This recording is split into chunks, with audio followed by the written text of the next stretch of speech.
Brianna, so that's quite the UFC debut performance there. How happy are you with that? I'm pretty happy. I got the win, so I'm excited about it. I got to go back and look at the tape, but I'm okay with the win right now.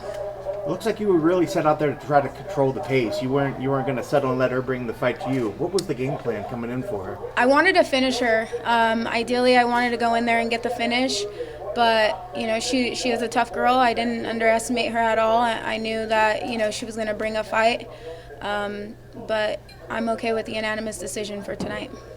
It was the battle of former Invicta champions in there, and you got the better half. Was she somebody that you watched in Invicta, was able to maybe kind of scout her out and see what did you have able to see enough of her to kind of have a good game plan coming in? Or I never actually watched any of her tape. I never watched any of her tape in Invicta.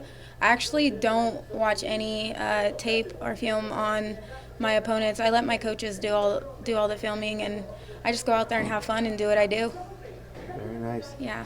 Looking at the rest of this year, I'm not sure if you're trying to get back into this year, or what's the plans for 2020? How active do you want to be? I want to get on the card in San Francisco. I know that they've talked about it in October. So I'm trying to get on the October card. That's literally an hour and a half away from where I live right now. So it'd be nice to get on that card. I'm trying to get back to it. No injuries, why not? Do you have a name for somebody you'd like to fight on the card? I want a top 10, but I'm willing to take whoever they give me.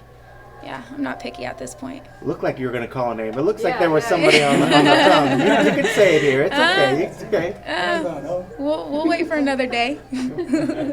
Well, before we let you walk away, was there anything that surprised you out there from Livia? No, again, I didn't underestimate her at all. I knew that she was going to bring it. I guess I'm very hard on myself, so right now I'm not happy that I didn't get the finish, but again, I'll go home and look at the tape and go from there. I'm getting better every day, so.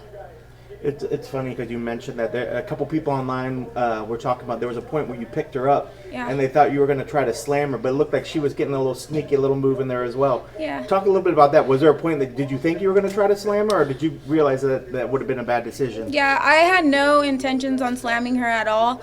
I knew that she's very sneaky at jumping to the guillotine choke, and that was one thing that we practiced for this training camp specifically. I knew what I was getting myself into. If you listen to my coaches, they had told me to put her against the cage, and that's exactly what I entailed to do, and I did it. So it was just being smart. I wanted to fight smart, so hopefully I was able to do that.